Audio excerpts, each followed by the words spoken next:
Hello my friends and welcome back to the channel. Okay, thank you so much for joining me here today. It's been a little while since I posted a video and I have just been crazy busy. I just recently accepted a new job position with a new company, and it's a good thing for me, but it's very, very exciting. And it's just, it's been consuming a lot of my time because I'm still working in my current job and taking care of two young kids, and my kids are my son is in school. It's just been a very chaotic and interesting time for me, and not a lot of free time, basically, is what I'm trying to say. But I do have a moment, so I wanted to show you guys. I wanted to upload a video because I have a lot of cool and exciting things to show you. So yeah, without further ado, let's get into it. Okay, so the first thing I wanted to show you guys here is this Spyderco UK PK. I'm just going to set these off to the side for a minute. So, all right, guys. So this is a Spyderco knife that was designed with the UK market in mind, because they have some pretty strict knife regulations in terms of what you're legally able to carry and own.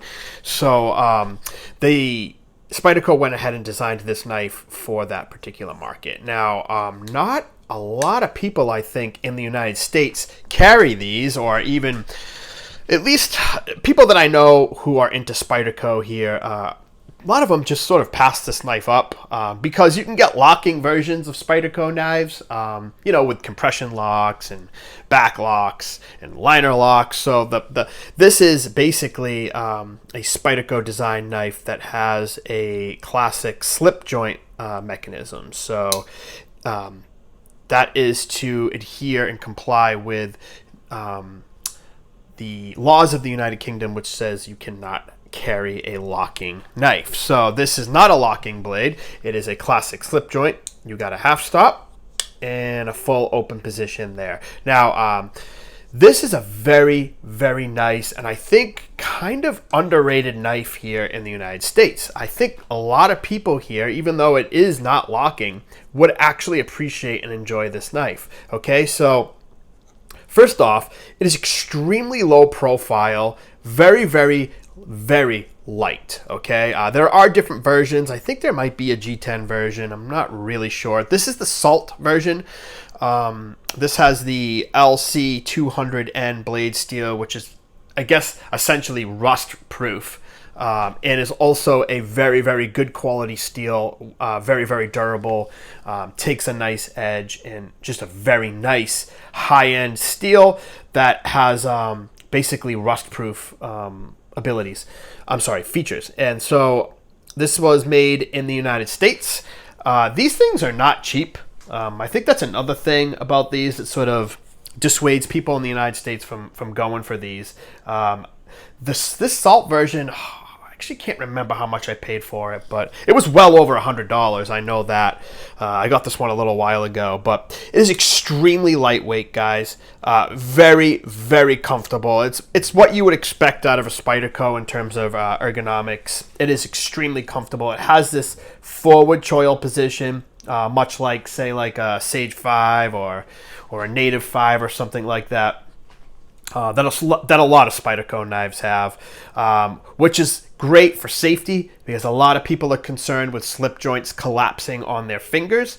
Well, if you do end up breaking the joint there, or sort of breaking that position, it really cannot cut you, because your forward finger here, your index finger, is preventing the knife, because it's locked in that choil, from the blade actually ever touching you. So it'd be really, really, really difficult to cut yourself in that manner with this slip joint because of that. So it's extremely safe. It's extremely lightweight, and yeah, you can operate it with one hand pretty easily. I guess that's another thing that people are a little bit hesitant about slip joints, is like, a lot of times you need to use two hands. You don't need to with this knife.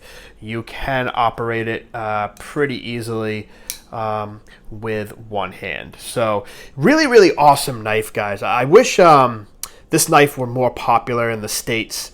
Now, I do realize, like I said, we don't have as many knife restrictions as they have in the UK. But this is an awesome, convenient, everyday carry, and I think a lot of people would appreciate this knife. You know, EDCing something like this. This is so lightweight, guys, and low profile. It's got that nice deep pocket wire clip, and you know, like I said, there are other versions, other steels available in this. So you guys should consider this if you like Spyderco and you live in the States, or doesn't matter where you live. If you can get a hold of one of these, I would definitely go for it. I like slip joints, so I don't have a problem with it. I think owning a Spyderco knife with awesome blade steel like this and awesome ergonomics and, you know, just a Spyderco that is a slip joint is actually really cool and interesting. But yeah, you guys should consider this if you haven't. The UK PK, fantastic knife, even here in the States, and I highly recommend it if you guys are looking for a new Spyderco. All right, so all right, what else do I got? I recently picked this guy up. All right, this was basically new old stock. This knife had never been used. I picked up a couple old Wengers or Vengers, however you want to say it, from a dealer online. And these guys, I ended up getting a, what's it called? I actually don't remember the name of that knife, but this is a Handyman. And I picked up a second knife that was also new in box. Oh, it's bothering me. I can't remember. Anyway, so this guy was brand spanking new, completely shiny. You can see it has scratches and stuff on it now because I have been carrying this. I've been EDCing it. You guys know that I EDC, for the most part, a Tinker, and this is my everyday go-to carry here for a Swiss Army knife. You guys have seen that. But I put that one away or to the side for a while because I'm going to be carrying this. I like to change it up every once in a while, and this is an awesome Swiss Army knife, guys. So I don't have many Wengers. I have a few, and I'm trying to build my Wenger collection because you know, I'm obsessed with Swiss Army knives. So but this one here is the Handyman, but this isn't just any Handyman. I was super excited to actually get one of these. Okay, here's the box, and we'll take a look at this in a minute because it does. Actually, no, this one didn't come with any literature or paperwork, but the other one did. But take a look at that box. You can tell this is old, guys. So I was able to date this knife from around 1970 to 1973. And I'll show you guys why I believe that that is the case in a second. But let's go through the tool set on this. We have a blade. And yes, the blade is scratched up because I was cutting some cardboard that I didn't realize actually had some fine particles. I don't even really know what it was. And it scratched the blade up really good, but that's okay. I can polish that out, no problem. So it's not that big of a deal. But that's a Wenger blade. And as you guys can see, this blade is slightly different than some of the others. So this is like an earlier blade. I have another Wenger here to show you guys real quick. So here's probably more of what you're used to seeing. This blade with the larger belly here. This is more in line with like what a Victorinox blade looks like, but it's even slightly different than that. So I'm not sure when they actually changed to this style of blade, but this is an older style, okay, over here. And so there's the Tang stamp. Wenger, Delmont, Switzerland, stainless. Nothing on the other side. Yeah, man, I gotta polish those scratches out. Anyway, I use my stuff, guys, so you know, they're gonna get beat up. Anyway, so you get a blade. You get on the reverse side of that, you get a nail file with nail cleaner, and I have recently come to appreciate this tool very, very much. I do a lot of work with my hands outside and just at work and stuff, and my nails will get dirty. So being able to clean them and file them down is actually quite useful and appreciated. Now on my tinker, that position is occupied by a secondary blade, which I do love having a secondary blade. I think it's cool to cut open packages and tape and stuff with that blade, and reserve the main blade for cutting food and other things like that. But I've since come to really appreciate having this tool occupy that spot. It's been very useful for me. Now, also with the Handyman, you get a pair of scissors. And these scissors, guys, are the Wenger scissors, and they are very, very nice. It's the first time I think I've actually carried or EDC'd a Wenger and had to use the scissors, and these are a joy to use. They got that different type of mechanism where there is no leaf spring, but it's a really nice pair of scissors, guys. And so that's something that my tinker was missing. There are no scissors on the tinker, which is a little bit of a bummer. I do sometimes carry a super tinker, which is kind of like this knife here, but you get a nice pair of scissors here. And also, where is it? There it is. Also, what the heck? Oh, it has a nail nick. Duh. All right, so this saw, you grab it with a nail nick. It's actually kind of difficult to grab. You can see it's like right there. It's a tight little spot. But anyway, the Handyman also comes with a fantastic wood saw, and this thing is very, very sharp. This one obviously has never been used, and so you do get a wood saw. What else do you get here? So yeah, the blade, the scissors, the wood saw, and then you get a cap lifter. Now this is before the design where they have that feature where the cap lifter pushes in and locks when you're using it. Okay, so it's way before that, and there's no wire stripper or anything like that. So that's one indicator that this is an earlier knife. But here's the other one that really gives this one away. Is this was my first Swiss Army knife that comes with this style of can opener. Okay, it's commonly referred to as the dogleg style can opener, and you can see there's a little bit of an illustration on how to use it. It's got the patent sign there, and so I was able to figure out that sometime between 1973 and 75 they changed to a different style of can opener. And hold on one second, I'll show you guys. This one right here, which you guys are probably more familiar with, that claw style can opener, they changed to this sometime between 73 and 75. So I was able to sort of put this at between 1970 and 73 because I don't think it predates 1970 for a particular reason. I actually can't remember what reason that is, but I did look it up.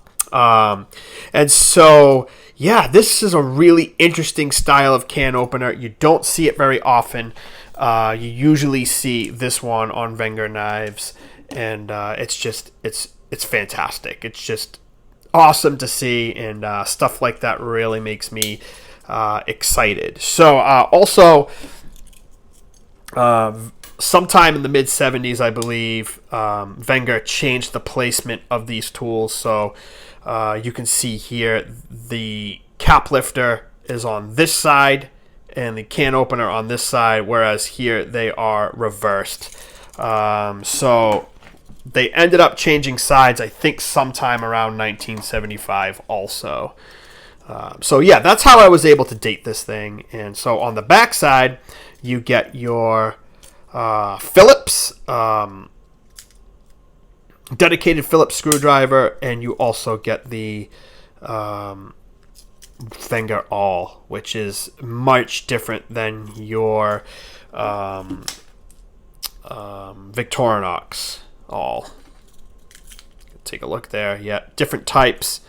Yeah, both really, really good. Kind of like the, well, I don't know which one I like better. They can do different things, but yeah. So you get that, and you do get 2 scale tools. You get a pair of tweezers, and you also get the classic toothpick on this side. Now these scale tools, what I noticed in comparison to Victorinox is they seem to be like of a lower quality, just sort of cheaper, and they are situated on the inside here, whereas the Victorinox ones are able to be accessed on the outside. So these are a little bit more difficult to grab and get, and they're a little bit flimsier, I think, than the ones that you would find on a Victorinox, but that's okay. Don't really use those very much anyway. But yeah, that is, I think, all the tools. Yep, on the Handyman. And the thing that's really cool about this is also it's an 85 millimeter knife, and it has some of the tools that, especially the nail file and nail cleaner and a pair of scissors, that the Tinker that I carry does not have. But you know, you can see it. It's considerably thicker. It's a 4-layer knife. It's just cool to have a 4-layer knife that's in an 85 millimeter size. Okay, so it came in this beautiful original box with the original, you know, advertising on it, and then on this side, I think you have it in French, I believe, and then there is the model number that was helped me identify this as a Handyman. And then on the inside, the other knife I got came with some literature, but this one came with the little tag, and then of course here you go. This is the warranty or guarantee, lifetime guarantee tag, and it also came with the longer chain and key ring, which I took off because it was kind of getting in the way and it was a little bit annoying. I actually don't really like those on the Wenger knives, but I know they are a classic feature of Wenger's, so of a certain era. So I ended up putting a key ring on here and my Key Smart clip to carry. So yeah, this is what I've been EDCing now, and I've used it quite a bit. In fact, I used it today to build a desk. One of those desks you get from IKEA that requires a few simple tools. I needed a Phillips, a flathead, and of course I used the knife to access stuff and break down cardboard and open up plastic bags and stuff. So fantastic, guys. I love this thing. If you like Swiss Army knives and you are into Wenger's, this is a great one to find, and I was super excited to find this one in brand new condition, spotless, and like I said, now it's got dings and scratches because I'm using this thing on a daily basis. Alright guys, thank you so much for coming by. I hope you enjoyed this video. If you guys know anything else about this particular knife that's really interesting that I didn't mention, go ahead and throw it in the comments below. If you think I dated it incorrectly, that it's not between 1970 and 73, please let me know down below and give me some reasons why. I'm just trying to figure out and get more knowledge about these things like everybody else is trying to do. So thank you so much. Please leave a like, subscribe, leave some comments, and until next time, I will see you guys later. Bye.